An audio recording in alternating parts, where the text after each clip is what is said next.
Some mornings, you don't want to leave the comfort of your bed, but other mornings, you can't wait to get out of it. This was one of those mornings. Tanner had a new 2020 YZ250F sitting in the garage.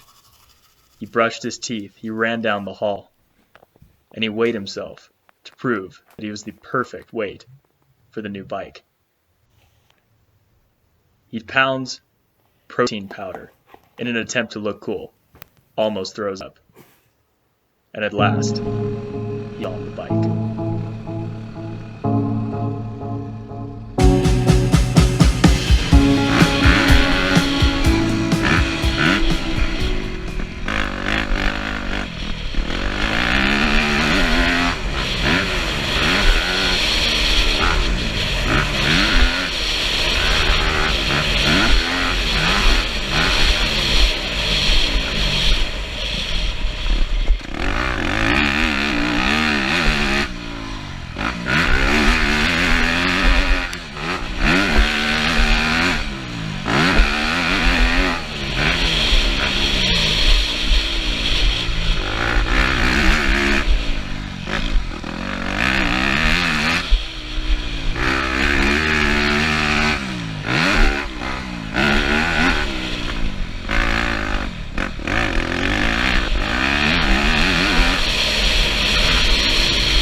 How's it going, everybody? My name's Tanner, and I hope you enjoyed the video so far. I recently purchased a 2020 YZ250F, as you've probably seen from the intro of this video. I'm hyped on it, I'm loving the bike, and really, honestly, I had a 2016 YZ250F before this.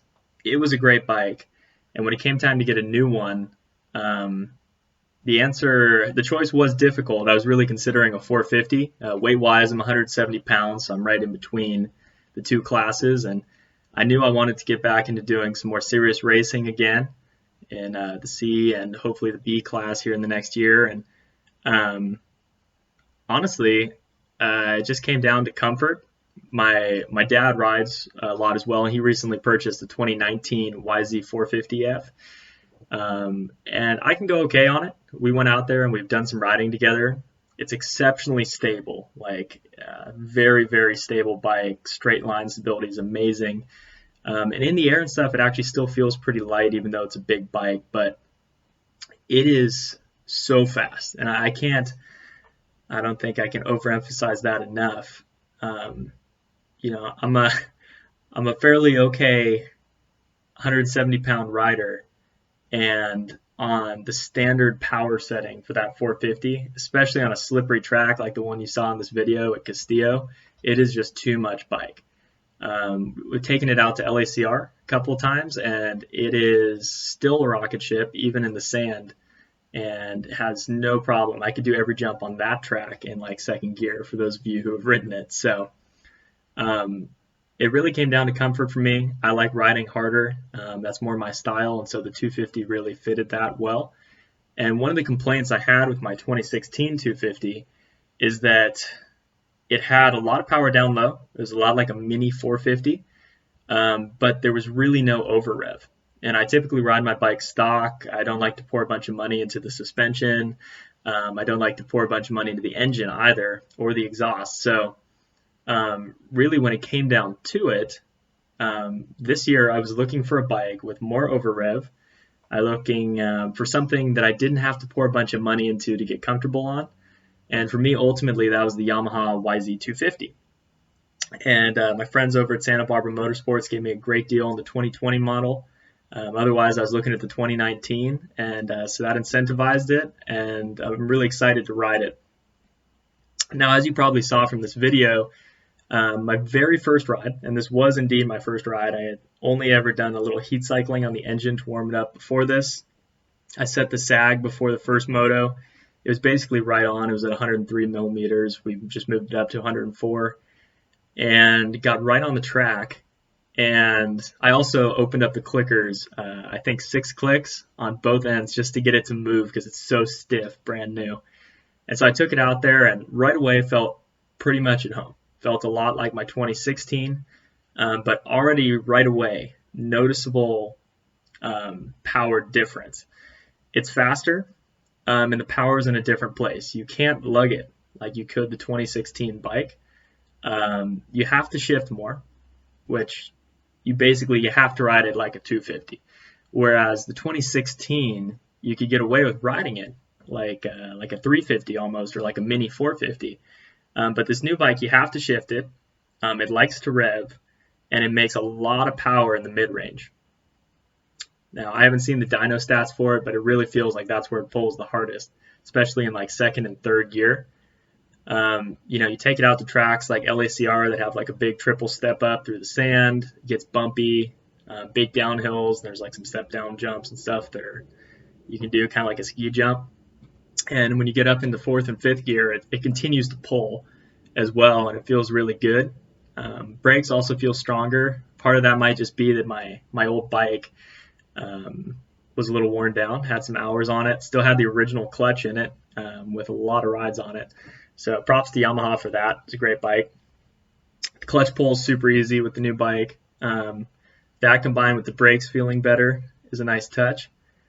The suspension is set up a little differently. My 2016, to make it more comfortable for me, I had actually raised the forks in the triple clamps, and I think we did that like 5 millimeters, and that made a huge difference in terms of front end feel.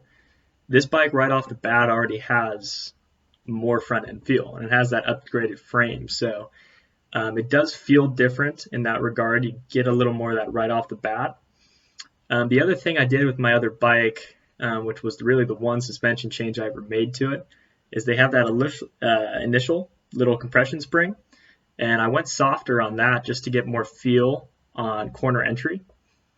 Now that I have I have about 4 rides on my current bike. The suspension's broken in a lot more. I'm still trying to feel it out to see if that's something I want to do. But for all of you out there that are struggling with corner entry, and if you do have a Yamaha, that was a change that was a huge fix for me. But onto this bike, so Castillo Ranch is where we were riding. Track was really awesome earlier in the day, and it got dry as the day went on. And so really, when your suspension's really stiff and not quite broken in yet, and the track doesn't have a whole lot of traction, and the bike's new, so you really don't want to crash it, you kind of had this like trifecta of just being careful while you're out there. You want to push, but it's also slippery, and it's not the greatest conditions to test the bike in. I wish it was even bumpier and we maybe had some ruts and whatnot. So I'll get more of that in the future, but at least my first impressions of the bike are really good. And at the end of this video, I'm going to put up a little Excel spreadsheet I put together of what I think the perks of the bike are. And I'll read some of them off to you now.